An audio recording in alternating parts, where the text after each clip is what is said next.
My name is Matt. We are in the Old World Cheese department of the Pittsford Wegmans.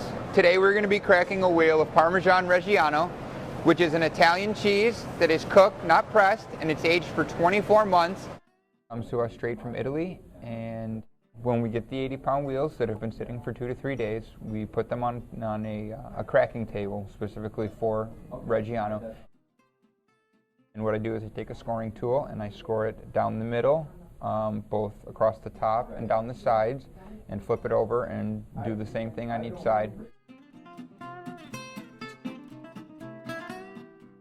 And then I take 3 cracking tools and put 3 different pressure points in the wheel. One in the middle and 2 on each side, or 1 on each side, which then allows the cheese to separate apart. It opens up, and then when you take the 2 halves and open it, the aroma that comes out of that is probably the best smelling thing that you can have in a cheese shop.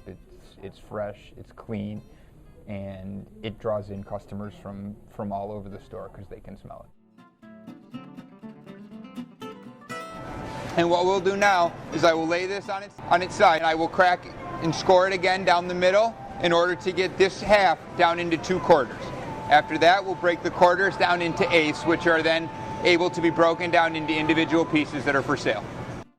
What we have here is we have 2 quarters of a wheel of Parmigiano Reggiano. The most important and integral part of the cheese is the center, which is called the heart of the cheese.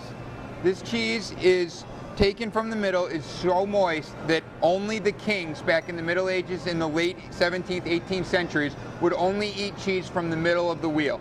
This is because once you get towards the outside and towards the rind, the wheel gets a little drier and a little more coarse, whereas the inside stays moist and stays more soft longer, which allows the cheese to be much more flavorful and less salt content in the cheese.